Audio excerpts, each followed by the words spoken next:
Hello and welcome to another episode of the Tandem Trail.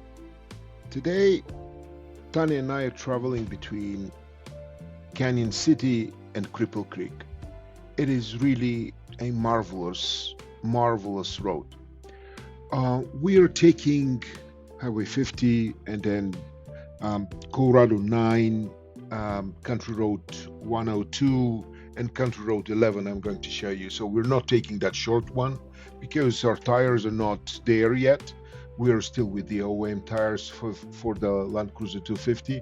So we're going to go to a long way. By the way, because it's all really properly paved and well maintained, it's going to take as long as the other one. So this is Highway 50. We're going to sort of to the right in a little moment. We really like that part of Colorado. It's very picturesque.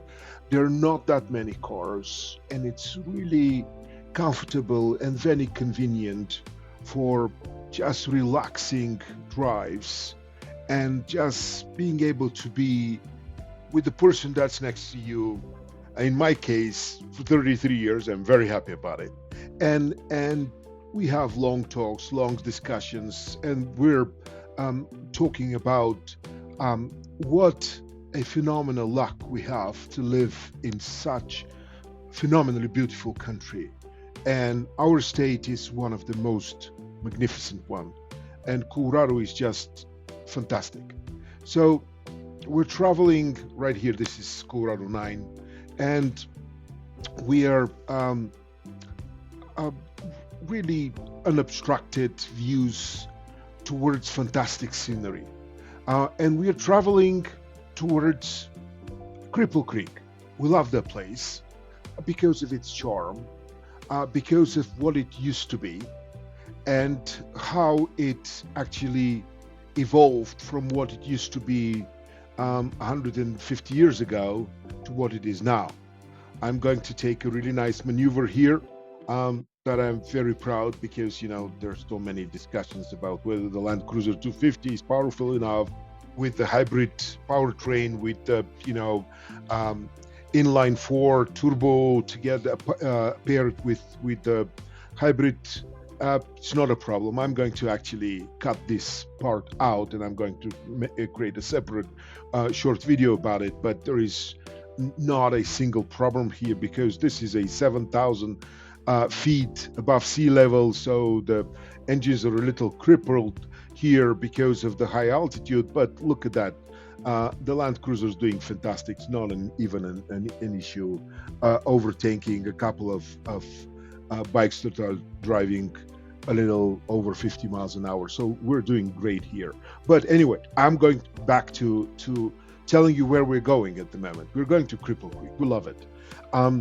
Not only because we have a fantastic ice cream place where I gotta warn you, when you say I want one scoop, they're not giving you one scoop. They're giving you two large, really big bowls of ice cream, really big scoops.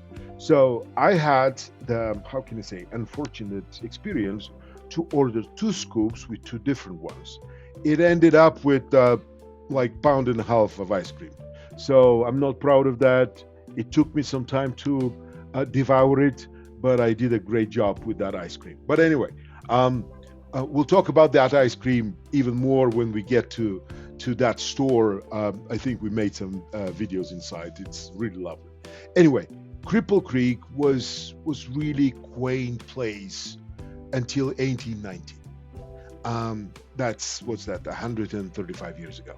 So small place, uneventful, really. There was nothing. I mean, there was some agriculture, of course, cattle ranches and things like that, until a guy called Bob Womack discovered significant deposits of gold.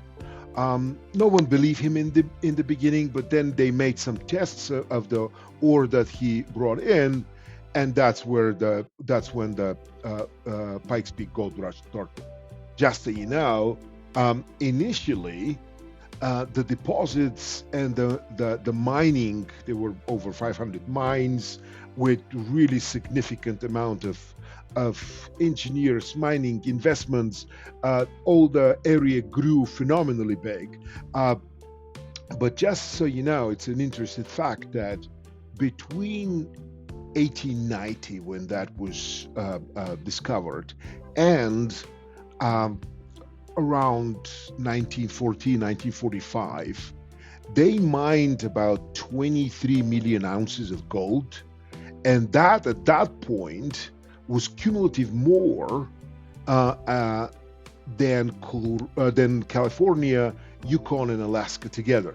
Well, after that, in years, California mined over 100 million ounces of gold, and of course, Yukon and Alaska extended that.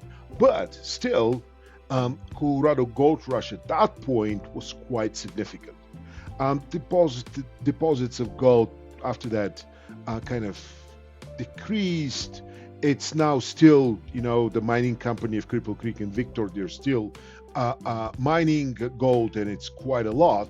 But now the city is transformed from that mining place into a tourism attraction, because they allowed gambling and gaming, but they also kept the fantastic Victorian houses and architecture. So that's actually attracting quite a lot of tourists.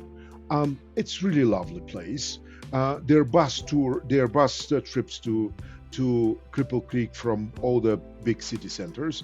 By the way, that is absolutely quaint country church that we're passing. This is really nice place, guys. This is calm. It's quiet. There are not many cars here. You can see that one, and we'll be driving behind it for quite some time. But that's about it. Other than that, this is the fantastic Rockies, nature, and us enjoying life and enjoying that great drive.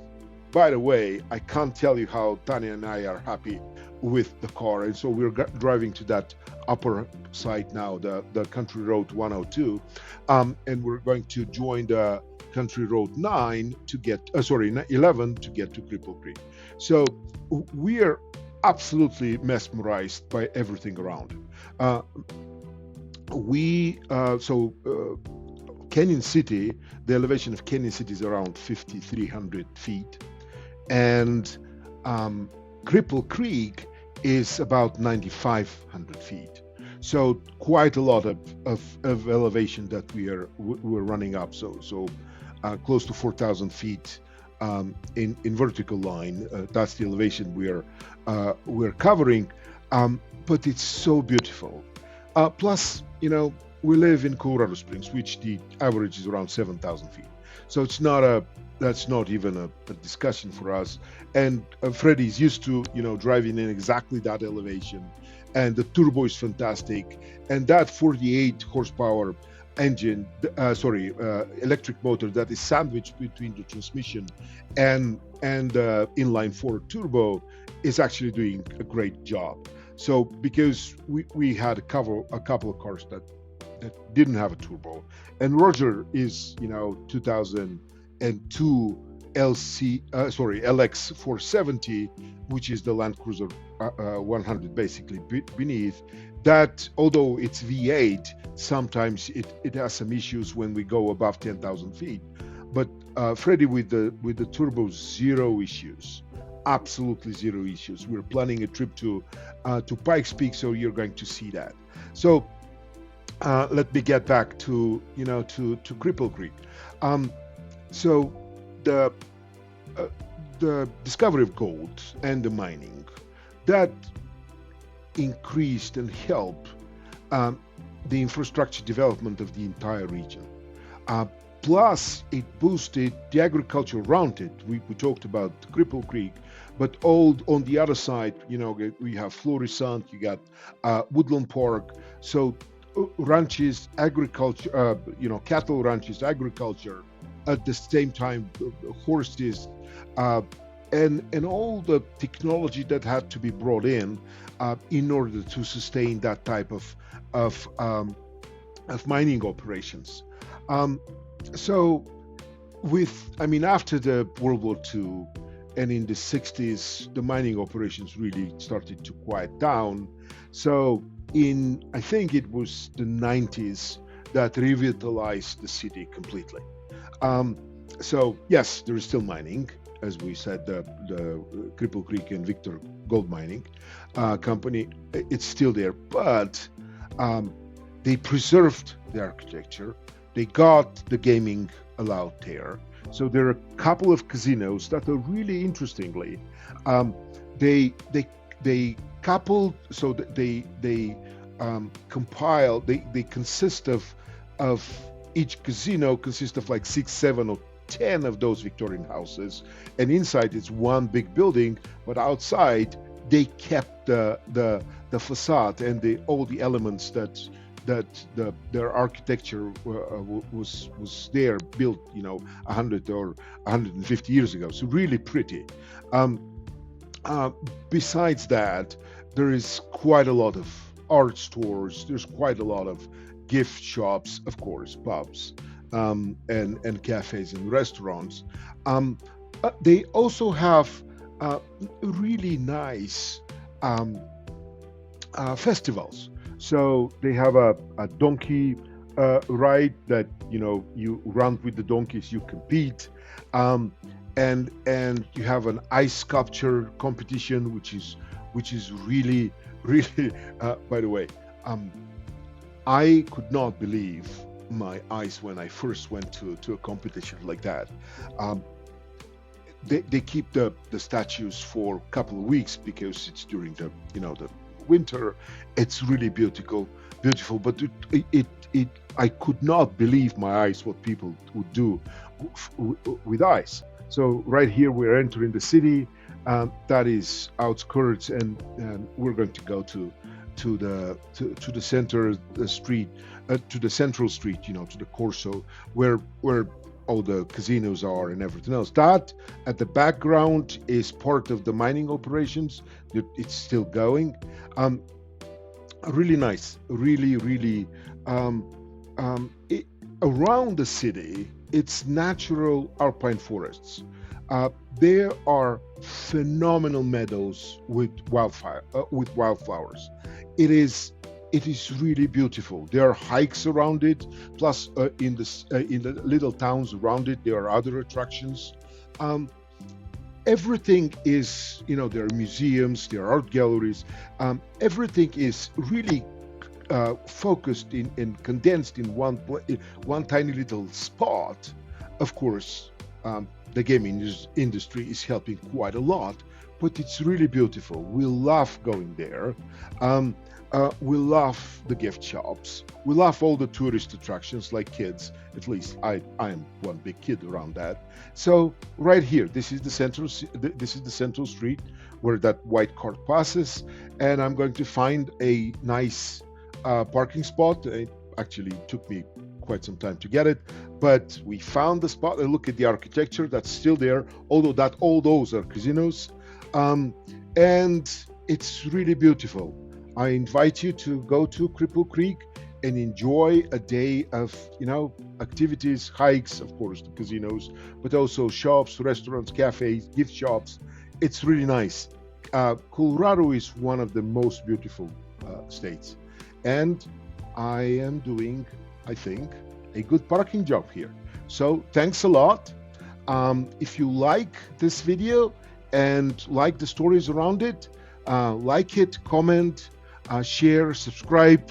We're here for you, and we'll continue to be doing those for you. Thanks, and have a really, really great day.